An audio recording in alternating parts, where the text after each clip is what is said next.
Señor, por la posibilidad de estar juntos y la libertad de tener este tiempo para compartir, este tiempo de comunión. En el retiro que estuvimos participando, la palabra estuvo centrada en Colosenses, y quisiera que pudiésemos leer algunos versículos, algunos pasajes de Colosenses para poder aportar en aquello que seguramente hemos estado en todo este tiempo recibiendo de la palabra del Señor. A manera general, Colosenses capítulo 1, la estructura gramatical de la carta que propone Pablo es bien interesante porque tiene dos oraciones que son bastante extensas, oraciones gramaticales estoy hablando, y que corresponden a una forma de escritura de aquella época en la que una frase o una declaración permitía derivar o inferir otra declaración y a partir de aquello formar una idea muy completa. Entonces, para nosotros una oración simple pudiera ser: Miguel tiene su tablet en la que está escribiendo, y con eso ya estamos claritos, pero cuando nos enfrentamos a una oración larga, o sea, de muchas palabras, en general nos complejiza un poquito, y como estamos en la época de la simpleza y de lo instantáneo, nosotros queremos que todo nos sea muy rápido, muy simple, muy digerible, y a veces nos cuesta leer la escritura porque nos plantea toda una cadena de aseveraciones, una cadena de comprensión, de argumentación, y que para entenderla la tenemos que leer en todo su conjunto. De hecho, Efesios y Colosenses, que son cartas gemelas, en ambas cartas hay oraciones que en el original que están separadas por puntos y que en el original representan una gran cantidad de versículos para nosotros. Ya para nosotros leer 5 versículos ya es mucha lectura. Entonces, por ejemplo, una primera oración está del 1.3 al 1.8. Esa es toda una larga oración. Pablo está diciendo solamente una idea en todos esos versículos. Entonces uno los lee y tiene que procurar, para entender cómo escribió el apóstol, tiene que procurar entender todos estos versículos bajo una misma idea. Y lo extraordinario es que la siguiente larga oración, gramaticalmente hablando, parte en el verso 9 y termina en el verso 20. Entonces, claro, la primera oración contiene solo 6 versículos, 3, 4, 5, 6, 7 y 8. Pero la segunda oración parte en el 9 y termina en el 20, contiene 12 versículos, y toda esa oración, todos esos versículos hay que leerlos de una manera que nos den una comprensión de lo que el apóstol quería estar diciendo. Tomar un versículo dentro de estas dos largas oraciones y sacarlos del contexto es un error de comprensión de lo que el apóstol quiso decir. Entonces, fíjense que ambos, y seguramente el tiempo Pablo estaba preso, Pablo estando preso, sostiene en esta misma carta, sostiene que está en una lucha, en una preocupación intensa por los hermanos que van a recibir esta carta. De hecho, fíjense, capítulo 2, verso 1 dice: porque quiero que sepáis cuán gran lucha sostengo por vosotros. Y uno dice: pero estaba preso. ¿Quién puede estar luchando cuando está preso? Está en una especie de arresto domiciliario que comienza más o menos en el año 62 en Roma. Y uno dice: ¿qué puede estar haciendo él preso? Y además diciendo que está luchando. Bueno, al leer la carta va quedando claro a qué se refería. Fíjense entonces, el 1.3 dice: siempre orando por vosotros, damos gracias a Dios. Y por lo tanto, uno podría leer desde el verso 3 al verso 8 una oración de gratitud, una oración en términos de ruego, de rogativa, de intercesión, una oración de gratitud. Y si uno lee este pasaje completo como una oración de gratitud, tiene que preguntarse inmediatamente qué era aquello que le permitía al apóstol dar gracias por los colosenses. Y eso lo va a contestar toda esa larga oración. ¿Lo ven? Y luego, en el verso 9, dice, por lo cual, del capítulo 1, por lo cual también nosotros, desde el día que lo oímos, no cesamos de orar por vosotros. Otra vez está diciendo que está orando al inicio de esta nueva larga oración. Pero fíjense en el verso 9 que el contenido de su oración, ¿cuál es? Luego de la coma, por vosotros, y de pedir que seáis llenos del conocimiento de su voluntad en toda sabiduría e inteligencia espiritual. Por lo tanto, si uno lee toda esta primera larga oración del 1.3 al 1.8, tiene que buscar este elemento con el cual Pablo inicia esta larga oración. ¿Cuál es? Gratitud. Toda esa larga oración resume la gratitud que tiene Pablo al escribir a los hermanos de Colosas. Y es interesante porque uno podría preguntarse, ¿qué fue lo que le dio gratitud a Pablo? ¿Qué fue lo que lo llevó a dar gracias? ¿Qué escuchó? Porque él estaba preso y probablemente, por la historia que sabemos, Epafras fue el hermano que llevó el evangelio a Colosas, y Epafras fue el hermano que tuvo que haber viajado para encontrarse con Pablo y llevarle el informe a lo que estaba ocurriendo. Así que probablemente la gratitud de Pablo estaba vinculado a lo que pudo oír de Epafras respecto de la condición espiritual de los hermanos en Colosas. ¿Qué le hizo dar gracias a Pablo? Porque claro, por supuesto, esta carta, y como ya lo vimos en el retiro, esta carta presenta un conflicto muy complejo que hasta el día de hoy cuesta entender cuál era el conflicto allí en esa zona, en Colosas fundamentalmente.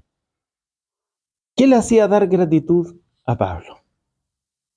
Y por otro lado, si la segunda larga oración es una oración donde Pablo tiene una rogativa, él pide que Dios dé algo, que sean los creyentes en Colosas, sean llenos del conocimiento de su voluntad.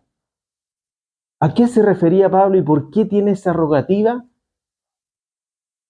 con los hermanos en Colosas? Pablo tiene muchos ruegos. Y entre otros, por ejemplo, en un momento dice, les ruego a Evodia y a Síntique, que eran dos hermanas que parece que tenían algún conflicto, que sean de un mismo sentir. ¿Cierto? Tiene muchos ruegos, pero ¿por qué rogó esto en particular? Esta rogativa. Bueno, mirándolo así, uno puede concluir lo siguiente. Lo que hace que Pablo dé gracias no solo es que hay un grupo de hombres y mujeres en Colosas que recibieron el Evangelio que es la comunicación de la gracia de Dios según estos, de la gracia de Dios en verdad, como lo dice hacia el final del verso 6, sino que esa palabra de gracia de Dios, que es el Evangelio, estaba dando fruto en ellos, en fe, en amor, en esperanza. Quiere decir que Pablo dijo, miren, doy gracias a Dios porque a pesar del tremendo conflicto que yo logro escuchar de Epafras, la tremenda complicación que tienen, doy gracias a Dios porque escucharon el Evangelio y comenzó a haber fruto del Evangelio en ustedes. Eso está en el verso 6, dice que ha llegado hasta vosotros, hablando del Evangelio, así como también a todo el mundo, y lleva fruto y crece también en vosotros. Lleva fruto. Entonces, lo que le hacía dar gracias a Pablo es que cuando Epafras llevó el evangelio a Colosas, los colosenses recibieron el evangelio, y una vez que recibieron el evangelio, que entendieron la buena noticia, que asimilaron esta manera en que Dios comunica su gracia salvadora, comenzó a haber entre ellos un fruto que solo es explicable por causa del evangelio. Un fruto que solo es atribuible al conocimiento del evangelio. Un fruto que no tiene ninguna otra explicación salvo que hombres y mujeres que iban caminando con un destino, con ciertas costumbres, con ciertas prácticas en sus vidas, de pronto comenzaron a cambiar ese destino, esa manera de conducirse, y comenzaron a expresarse de otra manera. Y eso, Pablo dice, eso es un fruto del conocimiento del evangelio que nos trajo la comprensión de la gracia de Dios. ¿Qué es la gracia de Dios? La gracia de Dios es aquello que Dios hizo, como dijo mi hermano, me olvidé el nombre del hermano que está aquí hablando, Dios es amor, Manuel. Como dijo el hermano Manuel, la gracia de Dios es la naturaleza de amor que Él expresa hacia todos nosotros. Un amor que no está condicionado por quienes somos ni por lo que hacemos. Un amor que se expresa por quienes somos. Un amor que se expresa por aquel anhelo con el cual el Padre creó a los hombres y a las mujeres. Esa gracia de Dios que implicó la venida de nuestro Señor Jesucristo y la aceptación de una muerte horrorosa en la cruz. Esa manera de explicarlo, la gracia de Dios, Pablo dice, cuando comprendieron que era la gracia de Dios que les es comunicada por la buena noticia del Evangelio, comenzó a expresarse en un fruto en la vida de ustedes. La cruz, que tremendo símbolo, la cruz era la tortura más horrorosa que el Imperio Romano podía decretar no sobre un ciudadano romano. La cruz no era para los ciudadanos romanos, era para los que no eran romanos. Por eso Pablo, cuando muere decapitado, porque él era ciudadano romano. Pero Pedro, la historia cuenta que Pedro muere crucificado. La cruz era el procedimiento, la ejecución que tenía el objetivo pública, porque lo colocaban para que todos lo vieran, que tenía el objetivo de mostrar qué le ocurriría a aquellos que son disidentes de Roma. ¿Con qué tipo de muerte iban a morir? La cruz tenía sentido de que una vez que fuese exhibido públicamente el crucificado, de él no quedara memoria. La cruz tenía sentido de borrar la memoria de un hombre que tuvo que sufrir la crucifixión para que nadie hablara de eso. Y sin embargo, hoy día, hermanos, la cruz pasa a ser un símbolo completamente opuesto al que el poderoso Imperio Romano quiso que tuviera. Bendito sea el Señor. ¿Qué lo cambió? Entender, permítanme esta explicación breve, cuando Pablo le escribe a los corintios, Pablo, el primer problema que trata con los corintios es el problema de las divisiones en la iglesia, ¿recuerda? ¿Y cuál es la manera de solución de Pablo de ese tremendo conflicto? Pablo dice, porque la palabra de la cruz. Y eso es muy interesante porque no es la cruz como el símbolo, como el objeto en sí mismo, es la palabra de la cruz, es el logos de la cruz, es la comprensión, el sentido de la cruz, es la significancia de la cruz, es el hecho de la cruz explicado desde el punto de vista de la revelación de Dios. La cruz probablemente le correspondía a todos los que habían sido crucificados, y les tengo una gran sorpresa si es que no lo sabían, y le correspondía a usted y me correspondía a mí. Pero hay un hombre que fue crucificado que resignificó completamente este horrible y horroroso hecho. Ese hombre crucificado es Jesucristo. Y lo que el Imperio Romano quiso arrasar en cuanto a la memoria de él, no pudo. Hay un hermoso texto histórico, que es muy poco lo que se habla en la historia secular, digamos, acerca de cómo los creyentes se reunían, de cómo los creyentes, de cómo eran las congregaciones cristianas, y hay un emperador que manda a una especie de observador a una reunión. Por un poco, lo que se comenta en la historia, un poco el temor que estaba teniendo el emperador por este nuevo movimiento. Entonces el reporte del que fue es el siguiente, y está, usted lo puede buscar, el reporte es el siguiente.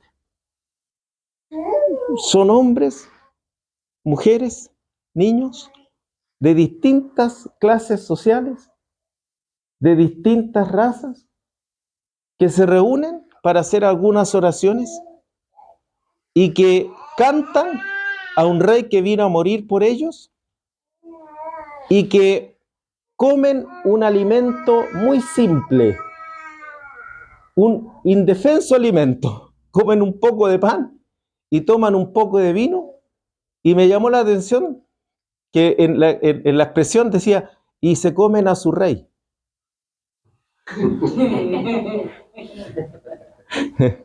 Así que, ¿qué le estaba diciendo? De esa gente no hay ni que preocuparse.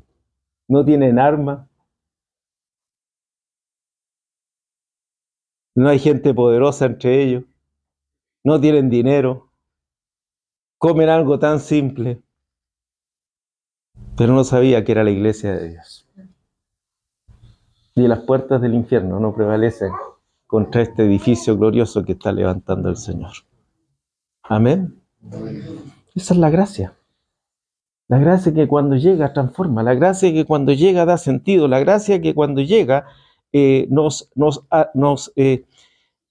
hace pensar las cosas de un modo que nunca la habíamos pensado, la gracia que nos sostiene, la gracia que nos fortalece, la gracia que nos anima, la gracia que nos levanta.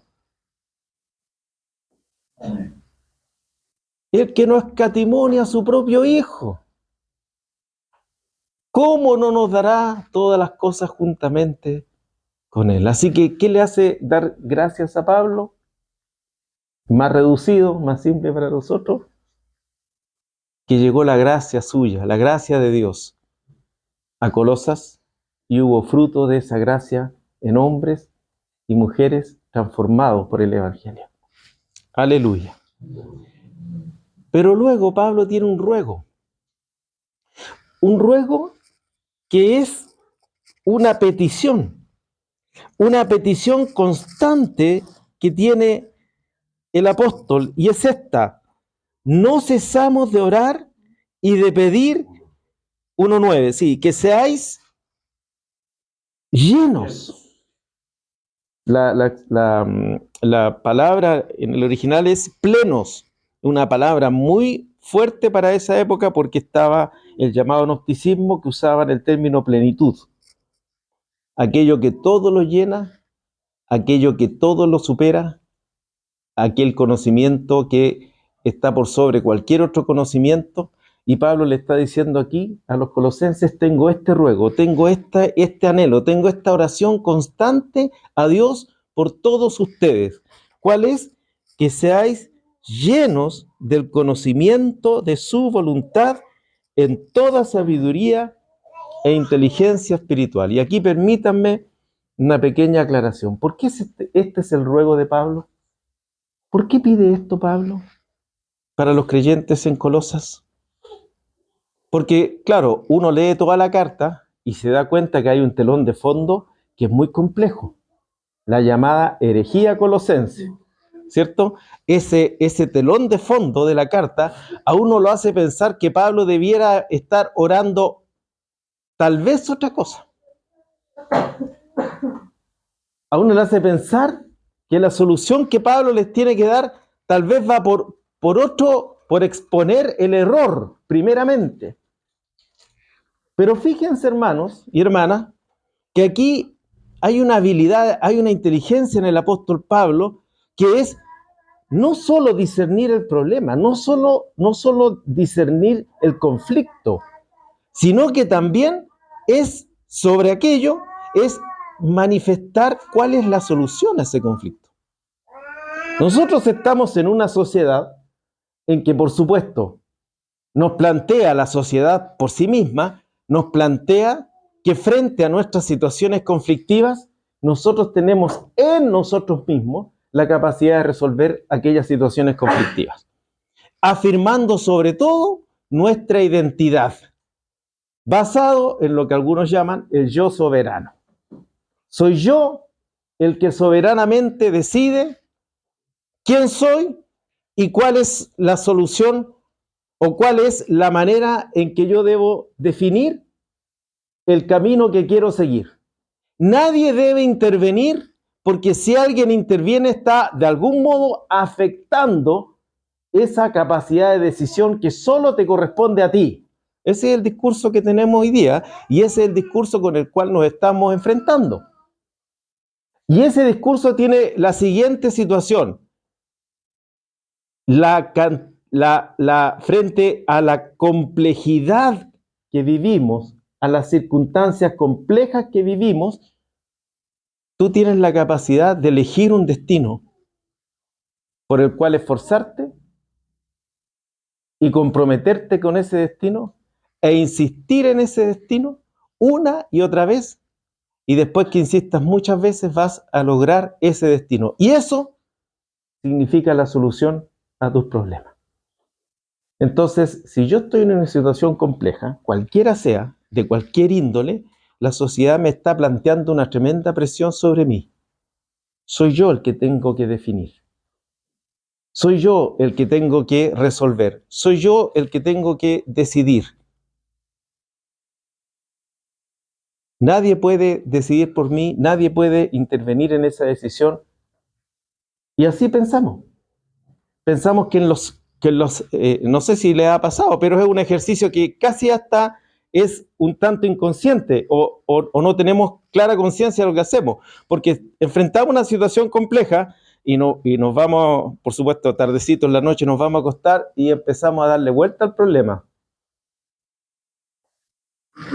¿cierto? Y una vez que le estamos dando vuelta al problema, empezamos a ver por dónde lo podemos resolver. Y cuando estamos en ese horario, nos agarra el sueño o alguien o nos escriben un WhatsApp y suena y nos sacan de esa concentración o alguien nos llama, pero estamos en ese ejercicio. ¿Cómo resolvemos el conflicto?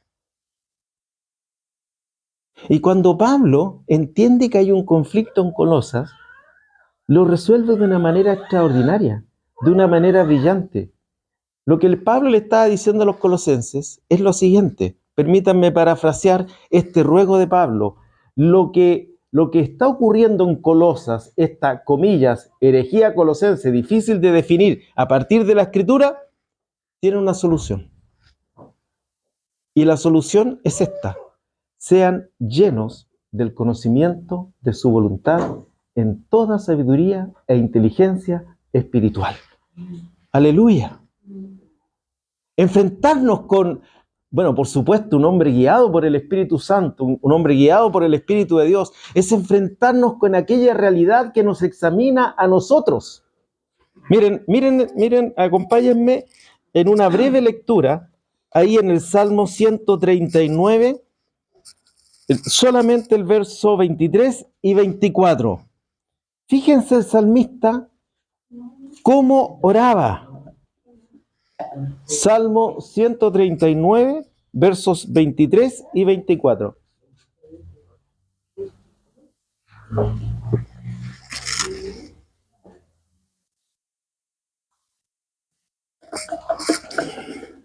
¿Lo encontraron? ¿Lo puede leer, Miguel? Examíname, oh Dios, y conoce mi corazón. Pruébame y conoce mis pensamientos. y ve si hay en mi camino de perversidad y guíame en el camino eterno. Esto me cambia la perspectiva con la cual enfrento todas las circunstancias complejas de mi vida o todos los conflictos que me amanecen cada mañana. Porque no estoy pensando en cómo resolver algo, sino que le estoy diciendo a Dios, ¿qué cosa? Examíname, oh Dios. Y no solo eso, y conoce mi corazón. Qué bendita oración, hermanos. Porque nos hace exponernos en toda nuestra debilidad a Dios. Porque nos hace reconocer que no somos nosotros los capaces de examinarnos a nosotros mismos ni encontrar en nosotros la solución. Porque nos hace ver que la situación más compleja que estamos viviendo tiene que ser examinada y tiene que ser probada en nuestro corazón por Dios. ¡Aleluya! Y el salmista dice, pruébame y conoce mis pensamientos y ve si hay en mí camino de perversidad. Y aquí, hermanos amados, cuánta distancia hay cuando uno se coloca, porque cuando uno tiene un problema, normalmente lo trata de solucionar con los demás. O sea, le trata de endosar el problema a los demás. Le trata de alguna manera de complejizar a los demás en el problema. Le trata de decir, si tú fueras así, si tú fueras de esta forma, si la iglesia fuera de esta forma, si los ancianos estuvieran así, disculpe, si los músicos tocaran, y si usted se fija, si es que en el barrio, si es que en el condominio, si en la casa, y siempre estamos pensando de una manera que la situación se resuelve, pero con factores externos. Y cuando vemos que no se resuelve con factores externos, no me aceptan. Y nos complejizamos.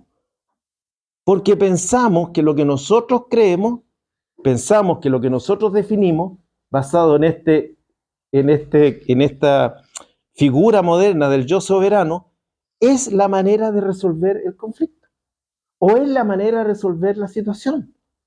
Si nos cambiamos de lugar, si nos vamos para otro lado. Hermano, ¿por qué no partimos con algo distinto? ¿Por qué no partimos exponiéndonos nosotros a Dios? ¿Por qué no partimos exponiendo la situación que nosotros vivimos? La complejidad que nosotros tenemos. ¿Por qué no partimos diciéndole a Dios, examíname, prueba mi corazón, mira mi corazón, conoce aún mis pensamientos? ¿Qué hace la palabra de Dios? Según Hebreos, no escanea. Sería versión 2024. Porque ¿qué dice? ¿Recuerdan? La palabra de Dios es viva y eficaz y más cortante que espada de dos filos. Y los que hacen el análisis del original notan que espada no es la espada de la defensa, sino la espada del sacrificio, la espada que separa, que genera la distinción. Y el escritor de Hebreos dice, discierne los pensamientos y las intenciones del corazón. ¿Y la palabra de Dios quién es? Cristo. Imagínense lo que era haberse encontrado con Cristo en el camino. Yo me imagino haber llegado al lado de Él y haberlo escuchado y empezar como que el corazón queda completamente desnudo. La única referencia en la Escritura de cómo era el culto, cómo era la reunión de iglesia, está en 1 Corintios. ¿Recuerdan, cierto? ¿Qué hay, pues, hermanos, cuando os reunís? Ahí está todo ese contexto. Ahí hay una parte que dice, que es muy interesante, que el apóstol dice, que todos profeticemos. Porque dice el apóstol lo siguiente, porque si entra Un indocto, ¿qué le ocurre al indocto, mi hermano? ¿Por qué? Dice, porque cuando llega el indocto o la persona que viene a la reunión, dice Pablo, por todos es juzgado. Lo oculto de su corazón se hace... ¡Ay, qué terrible, hermano! ¿Cuántas cosas ocultas en mi corazón? En el mío, sí, no estoy hablando por nadie más. ¿Cuántas cosas ocultas que nadie sabe o que saben los más cercanos? Y de repente llega a un lugar donde empieza la palabra de Dios a fluir, empieza Cristo a fluir por un hermano, por una hermana en profecía, y de repente yo me digo, ¿y quién le está contando con lo que tengo? ¿Y qué les pasa que están hablando estas cosas? ¿Por qué me está hablando a mí? A la intimidad de mi corazón, a lo que está allí y que probablemente no quiero que se sepa. Por todos es convencido, por todos es juzgado en el sentido de discernir lo que está ocurriendo, no en el sentido de la condenación. Por todos es juzgado. Lo oculto de su corazón se hace manifiesto. ¿Y qué termina diciendo? Verdaderamente, ¿recuerdan ese pasaje? Dios está entre vosotros. ¿Quién más que Dios puede saber lo que está ahí en mi intimidad? ¿Y quién más que Dios puede saber aquello que me puede salvar de esa intimidad que me agobia, que me angustia? ¿Quién más que Dios puede saber lo que está en lo interno de mi corazón? ¿Y quién más que Dios puede darme la salida a aquello? Entonces, por eso el salmista está diciendo, bueno, si hay en mi camino de perversidad, examíname. Pero no termina ahí. Y dice, y guíame en el camino eterno. ¿Recuerdan cuando Nicodemo se encontró con Jesús? Y piénsenlo así de esta manera, esta mañana o esta tarde ya. Piénsenlo así de esta manera. Me encontré con la realidad. Cuando Jesús dice, yo soy el camino, la verdad y la vida, la palabra verdad es exactamente igual a realidad, o en griego es aletheia, que es sin velo. O sea, aquí vemos la cosa clarita. Imagínense estar con alguien que a uno lo puede escanear. ¡Oh! Encontrarse con la realidad, hermano. Con alguien que me conoce, con alguien al que no le puedo argumentar, con alguien al que no le puedo decir, y más encima ese alguien quiere salvarme, quiere rescatarme, quiere decirme algo que me libre.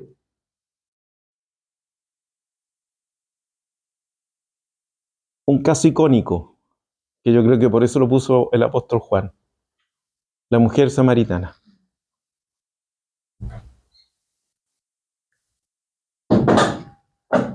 Cuando, eso es para que pongan atención nomás, hermano. Eso no estaban coordinados con Miguelito y estábamos listos. Y el Vicente anda por ahí, anda haciendo. Entonces, hermano, ¿de qué manera la mujer pensaba cuál era su salida? Obviamente que ella pensó, bueno, me caso y se me acaban los problemas. No digan amén los hermanos que están casados, no, ni un amén. Pero viene a Cristo y empieza un diálogo, y cuando ustedes lo lean, léanlo entendiendo que el amor de Cristo por aquella mujer es para salvarla de aquello que ella había pensado que era, comillas, su gran solución. Entonces el Señor empieza el diálogo y de pronto tiene que decirle algo que a la mujer la confronta. Ve y llama a tu marido. ¿Cómo se le ocurrió hacer esa pregunta? ¿De dónde surge esa pregunta? No tenemos otra respuesta que no es que Cristo es el Señor de todo. No tenemos una respuesta que Él es Dios y que Él sabía. Y hace la pregunta para escuchar la respuesta. Al hueso. La pregunta al hueso. Y la mujer queda expuesta. Y el Señor le dice, has querido beber, voy a parafrasearlo, has querido beber de un agua que nunca te va a saciar. Tu problema está en el agua que estás bebiendo. Pero yo tengo un agua que el que la beba no tendrá sed jamás. Y esa es la solución. ¿Se fijan? Qué bendito el Señor que en una pequeña conversación logra mostrarle a la mujer, y cuando la mujer lo creyó, ¿qué hizo? Salió, pero a contarle a todo el mundo, y de esa aldea samaritanos le fue, evangelizó a todos, y a todos, ¿qué fue lo que le dijo? Creo que hemos encontrado, ¿a quién? Al Cristo. ¿Y cómo sabe? Porque me dijo. Manerita de encontrar al Cristo.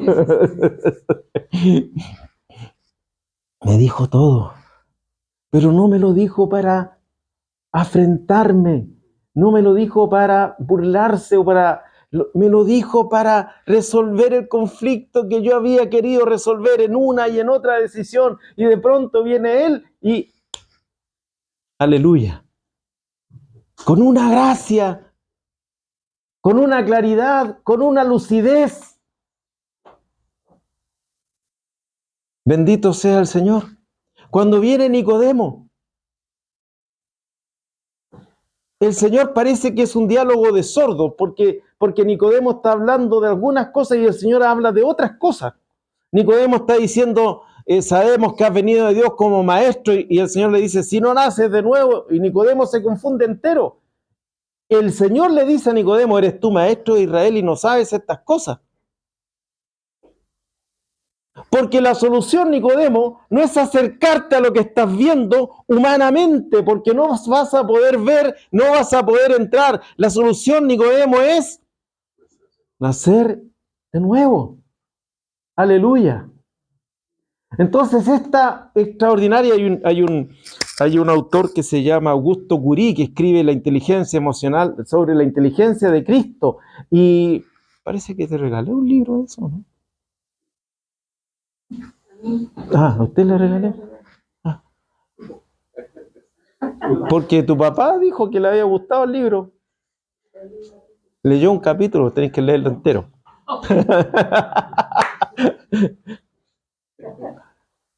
Porque hace pensar de una manera que no se pensaba. Porque hace entender a las personas de una manera que no podían entender. Porque hace que aquella situación conflictiva se resuelva de una manera brillante que jamás nadie lo pensó. Porque hace que la situación más compleja que enfrentamos pueda tener una solución, porque Él nos conoce. Porque Él sabe quiénes somos. Porque Él sabe lo que ocurre en nosotros. Y ese conocimiento lo usa para salvarnos, para sacarnos de ese estado, para librarnos de ese estado, para socorrernos en ese estado.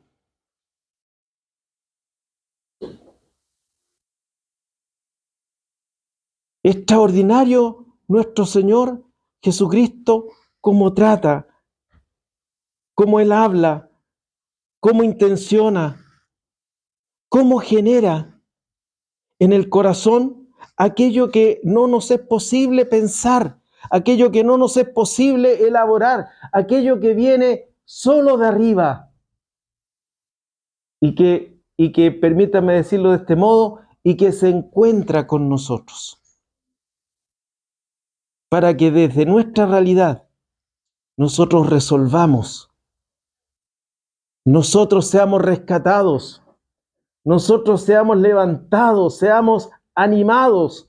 Y cuando el conflicto parece que lo único que va a pretender es hundirnos finalmente, es llevarnos finalmente al agobio, a la angustia, a la desesperación, a la desesperanza, la palabra de Dios puede venir a nosotros por medio del Espíritu Santo y puede mostrarnos aquello que nos resuelve ese tremendo conflicto y esa situación que parecía que iba a procurar nuestra angustia más grande se transforma en una situación que muestra esa gloria de Dios en Cristo Jesús y nos hace fortalecernos, nos hace levantarnos cada mañana, nos hace caminar cada mañana porque estamos seguros en Él. Bendito sea el Señor. Entonces, cuando Pablo entiende toda la problemática de Colosenses, Pablo enfoca su oración a la solución. Pablo enfoca su oración a aquello que va a permitir la salida, el cuidado de la iglesia. Pablo va a mostrar en esta oración de qué manera se resuelve lo que parece que no podría tener solución. De qué manera uno es librado de aquello que parece que lo quería atrapar. Y es difícil. Y yo pienso que cuando Pablo dice esta lucha, cuando habla de la lucha, justamente es eso. Es una lucha, es un conflicto. Romanos 7 es un conflicto enorme. Es una desesperación, es un momento donde estamos, nos cedemos, no cedemos. No sé si han experimentado esas emociones, esas situaciones tan complejas que pareciera ser que no nos dejan respiro alguno, nos agobian. Pero bendito sea el Señor que en Cristo y solo en Él, Pablo dice, esta es la salida. Y empieza a elaborar esta larga oración desde una rogativa, desde una petición, desde un ruego, desde un pedir anhelante. ¿Cuál es ese pedir anhelante de Colosenses?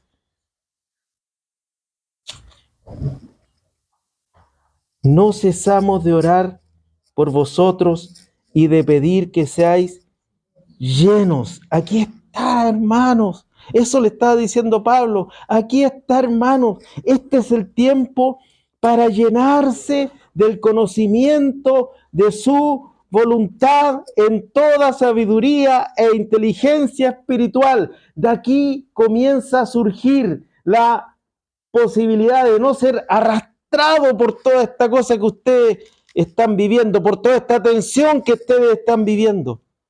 De aquí se inicia. Oh, amados, la situación era para destrucción. La situación era para lo que ocurrió en Gálatas, en Galacia, en toda la región de Galacia. La situación era para que el evangelio fuese pervertido, para que hubiese mucha pérdida. Pero Pablo anticipa también y dice, por aquí va la solución. Este es un tiempo para ser llenos del conocimiento de su voluntad. En toda sabiduría e inteligencia espiritual. Bendito sea el Señor. Entonces me resignifica, me da un sentido distinto. ¿Para qué es este tiempo? ¿Para qué son estas circunstancias? ¿Para qué son estas complejidades? Y Pablo lo discierne también, para que sean llenos del conocimiento de su voluntad. Y uno lo puede mirar como si el apóstol Pablo tuviese anhelante de mostrar a los creyentes en Colosas, de enviarles esta carta para que ellos pudiesen proyectarse hacia ese conocimiento. Y si ustedes se fijan, lo que Pablo empieza a decir posterior a este ruego que tiene, empieza a decir en qué consiste este conocimiento de su voluntad. ¿De qué se trata este conocimiento de su voluntad? ¿En qué se tiene que profundizar? ¿En qué se tiene que poner los esfuerzos? ¿En qué se tiene que trabajar? ¿En qué se tiene que invertir? ¿En qué se tiene que orientar adecuadamente la vida? Imagínense, no sé si hay una cosa compleja que pensar que a uno lo vayan a encarcelar por alguna situación. Y probablemente, no sé si a alguien le ha tocado, a mí no hasta ahora, pero si es que a uno lo encarcela, uno dice, ¿qué voy a hacer yo encerrado 4 años o 2 años? Se me va la vida. Y sin embargo, fueron años tan productivos para el apóstol, porque escribió 4 cartas: Efesios, Filipenses, Colosenses, Filemón. Y en las cartas no parece un hombre prisionero. En todas las cartas que les menciono, él dice o él señala la condición en la que está, pero no parece prisionero. En todas las cartas, él parece ser un hombre proyectado hacia las realidades celestiales. Y parece ser, como lo dice a los creyentes en Éfeso, con Cristo estamos sentados juntamente en lugares celestiales. Y uno le podría decir, no, Pablo, estás preso. ¿Se fijan? Pero no era así. No era así. Cada circunstancia tiene de parte de Dios una palabra con la cual nosotros podemos asir, a la cual nosotros podemos tomar y respecto a la cual podemos ser sostenidos, socorridos, alentados, fortalecidos. Y poder mirar esto, como lo dice el Salmo, no sobre la base de nuestra propia decisión, sino sobre la base de la decisión de nuestro Señor. ¿Recuerdan esta palabra tan contradictoria? El que quiere salvar su vida, ¿qué le va a ocurrir? La perderá. Y el que pierde su vida, ¿qué es perder la vida, hermanos? ¿Qué es perder la vida? En una ocasión escuché a un matrimonio, escuchamos a un matrimonio, y el diálogo, el relato que la hermana hacía después de muchos años de casado, era siempre un relato de pérdida. Perdí esto, perdí aquello, he perdido aquí, he perdido acá. Era un relato de pérdida. Y estando en esa conversación, donde uno quedaba claro que en el fondo la dificultad era esta percepción, este sentido donde yo he perdido y el otro ha ganado.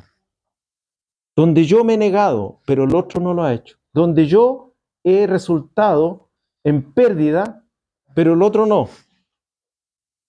Entonces, claro, imagínense estar comiendo ese alimento todos los días. ¿Cómo está el corazón?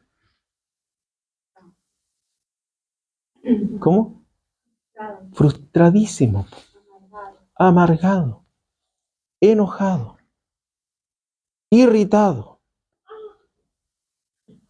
Pero ¿cuál es el problema? Es que tengo la sensación de que he perdido. ¿Y cuál es la solución? Si ese es el diagnóstico, claro, ¿cuál es la solución? ¿Cuál es la palabra que salva? ¿Cuál es la palabra que libra? ¿Cuál es la palabra que fortalece? ¿Cuál es la palabra que levanta? Que esa pérdida, si fue por Cristo, que esa pérdida, si fue por el Señor, entonces esa pérdida permite encontrar la vida. Y lo que pudimos comentarle a la hermana fue eso. En esa pérdida que tú tienes, hay una realidad maravillosa que es la que falta encontrar. Que esa pérdida es para encontrar la vida. Porque el que pierde su vida, ¿qué va a ocurrir? La hallará. ¿Y cuál es nuestra vida? Cristo es nuestra vida.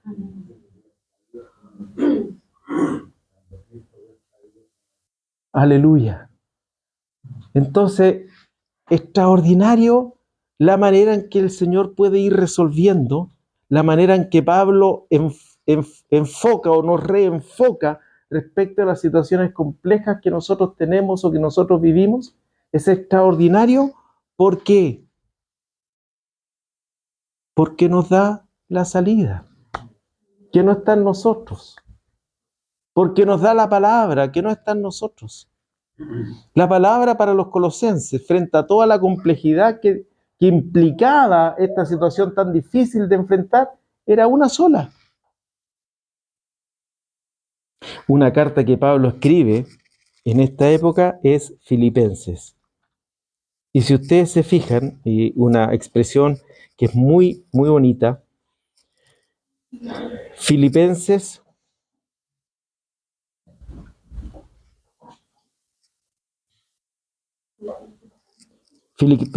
capítulo 3, verso 13. Solamente ese verso está dentro de todo el contexto de la carta de Filipenses 3:13. ¿Lo encontraron, hermanos? Filipenses 3:13. Hermanos, yo mismo no pretendo haberlo ya alcanzado. ¿A qué se refiere? ¿Qué es lo que está buscando alcanzar? Lo que dice el verso 12. A Cristo. Hermanos, yo mismo no pretendo haberlo ya alcanzado. Pero una cosa hago. Esto sí que es extraordinario.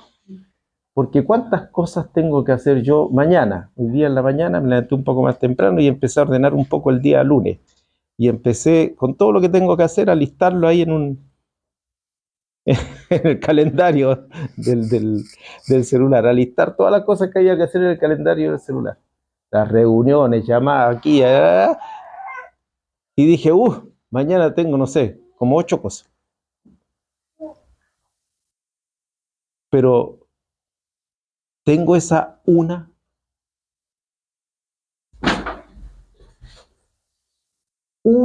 cosa hago. Y eso es extraordinario, hermano. ¿Por qué? Porque nos orienta. Una cosa hago. Obviamente que esto a uno lo hace recordar lo ocurrido con Marta y María. Marta estaba afanada con muchas cosas y la mente de Marta iba para un lado y para otro lado y hasta que no aguantó más y le tiene que decir al Señor, no te da cuidado que mi hermana me deje trabajar sola. Y el Señor, ¿qué le dice a Marta? La reorienta. Marta, estás afanada y turbada en muchas cosas, pero ¿cuántas cosas son necesarias? Una. Y para tu sorpresa, Marta, María ha escogido la buena parte, la cual nunca le será quitada. Entonces Pablo cuando dice una cosa hago, está en el contexto de Filipenses, de Colosenses, de Efesios, en el contexto de posterior a 10 años de un ministerio que abarcó todo el mundo conocido, desde Jerusalén hasta Ilírico, dicen Romanos, toda una posibilidad de expansión del Evangelio. Pero frente a todo eso, Pablo dice, una cosa hago. Olvidando lo que queda atrás y extendiéndome a lo que está por delante o a lo que está adelante. Hay algo que el Señor pone adelante, dice Pablo, y esa es la única cosa que yo hago. Por supuesto, hay que levantarse, hay que trabajar, hay que, no sé, preparar las comidas, hay que ayudar, colaborar, hay que tener ciertas responsabilidades, y todo lo que hay que hacer. Pero hay una que no se nos puede olvidar. hay una en la que tenemos que estar concentrados. El resto, hay que hacerlo, hay que preocuparse, pero hay una de la cual hay que concentrarse. Para Marta era estar a los pies de Jesús oyendo su palabra. Perdón, para Marta, po. Marta era la que estaba con muchas cosas y Marta era la que tenía que recibir esa palabra, porque María ya lo estaba haciendo. Para Marta era eso, ¿cierto? Para Marta era que esa era aquello que debía hacer Marta. Pregunto, ¿cuál era esa cosa a la que Pablo se extendía? ¿Cuál era esa meta? ¿Qué aspecto de Jesús? Disculpen, parezco profesor.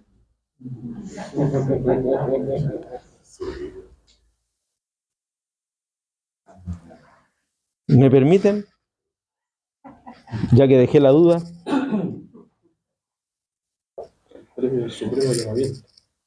Pero ¿a qué se refiere eso?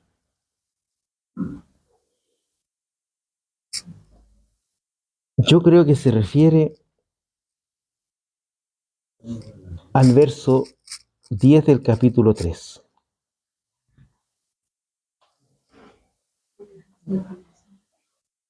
¿Lo puede leer, hermana? ¿Lo puede leer? Dice, a fin de conocerle y el poder de su resurrección y la participación de sus padecimientos, llegando a ser semejante a él en su muerte. Oh, ¿a qué se estaba extendiendo Pablo cuando estaba a la manera en que iba a morir? ¿Y él qué quería? Ser igual. Ser semejante a él en su muerte. Quiero conocerlo en sus padecimientos. No sé si alguien habrá oído esa oración alguna vez.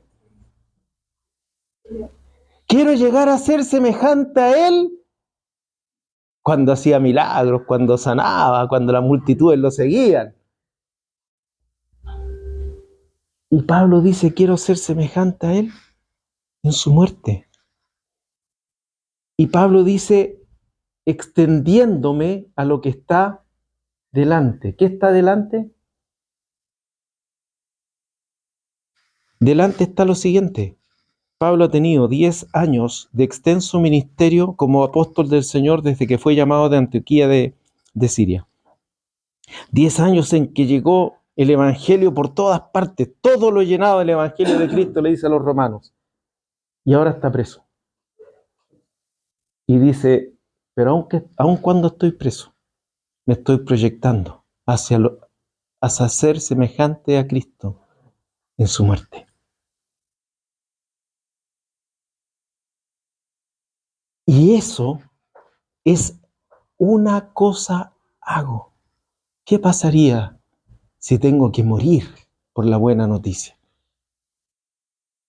Y cuando llama a los ancianos, cuando él va por Mileto y llama a los ancianos en Éfeso, antes de escribir estas cartas, él les dice a los ancianos en Éfeso, antes de escribir las 4 cartas que son las cartas de la prisión, llama a los ancianos en Éfeso y les dice, ustedes no van a ver mi rostro. El Espíritu Santo me da testimonio de que lo que voy a vivir es persecución, es padecimiento. La última carta que escribe Pablo, ¿cuál es? Segunda de Timoteo. Segunda de Timoteo. Y en segunda de Timoteo,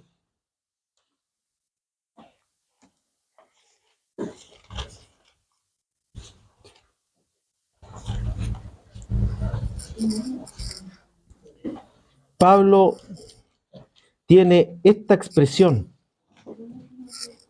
Segunda de Timoteo, capítulo 4, verso 6. Última carta del apóstol Pablo. 4:6 de segunda de Timoteo. Miren. Porque yo ya estoy para ser, extendiéndome a lo que está delante. Quiero conocerlo. Quiero ser semejante a Él en su muerte. ¿Cómo fue la muerte de Jesús? Fue un sacrificio acepto ante Dios. Ofrenda, me acuerdo que una vez compartí esto en Bucacura, ofrenda y olor fragante. Fue un sacrificio íntegro, en primer lugar, para Dios. Pablo no se refería a la muerte en los mismos términos de ser crucificado. Pablo se refería a la muerte en términos de ser sacrificado, como un sacrificio acepto, agradable, en olor fragante ante Dios. Y cuando Pablo escribe 2 Timoteo, parece que aquello que se proyectó en Filipenses hacia adelante, extendiéndome hacia adelante, llegando a ser semejante a él en su muerte, parece ser que en 2 Timoteo Pablo ya lo tenía asido. Pablo ya lo tenía internalizado. Pablo ya estaba a la expectativa, porque saben que la palabra sacrificio aquí, en el original, lo que significa una acción de libación en favor de los dioses. Se acaba mi tiempo, pero voy a morir como un acto, como una ofrenda de olor fragante para Dios. El holocausto, los sacrificios de Levítico, el holocausto fundamentalmente, era el sacrificio íntegro del animal. Nada de eso tomaba nadie porque era el sacrificio, ofrenda y olor fragante. El primero del que se habla ahí, en Levítico. Y cuando Pablo llega a escribir 2 Timoteo, su fe ha madurado, su fe ha crecido, está listo para decir lo que acabamos de leer. Yo ya estoy para ser sacrificado y el tiempo de mi partida está cercano. Timoteo, quiero que entiendas, le estaba diciendo Pablo, que la muerte es una ofrenda a Dios. He peleado la buena batalla, he acabado la carrera, he guardado la fe. Versículo 8, hermano. Léalo, mi hermano. Por lo demás, me está guardada la corona de justicia, la cual me dará el Señor, juez justo, en aquel día, y no solo a mí, sino también a todos los que aman su venida. Aleluya. Aleluya. Vamos en este camino, hermanos. Este camino donde Dios nos conoce y donde por su gracia, por su amor, va orientándonos, va guiándonos, va socorriéndonos, va dándonos la palabra a la cual tenemos que seguir. Y bendito sea Él, porque en esa acción su vida se manifiesta y como leyó recién Miguel, tenemos la plena convicción de aquella corona de vida que nos espera. Aleluya. Padre bueno,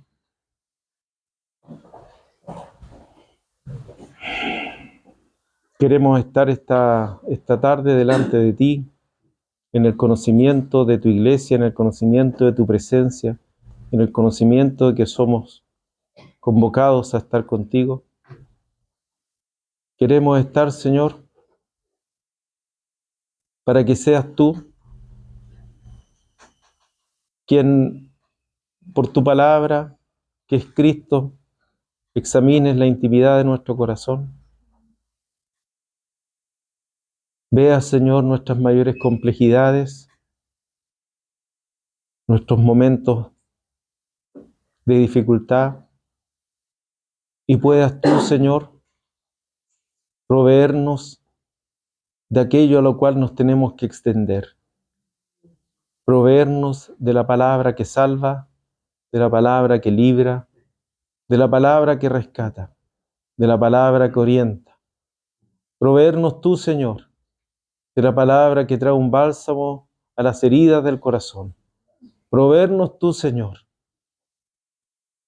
de aquello a lo que nos tenemos que extender. Independiente de las circunstancias, Pablo estaba preso, pero había algo a lo cual extenderse. Y permítenos, Señor, no definir nuestro propio destino, no tomar nuestras propias decisiones, porque probablemente, simplemente, aquello nos va a traer pérdida y daño. Permítenos esta tarde orar como tú nos enseñaste, Señor, que se haga la voluntad del Padre en todas nuestras circunstancias, que se haga la voluntad del Padre en todas nuestras situaciones, que se haga la voluntad del Padre en todas nuestras dificultades, y que la vida de Cristo en este caminar se vaya expresando y manifestando gloriosamente en medio nuestro. Gracias, Señor Jesús. Amén.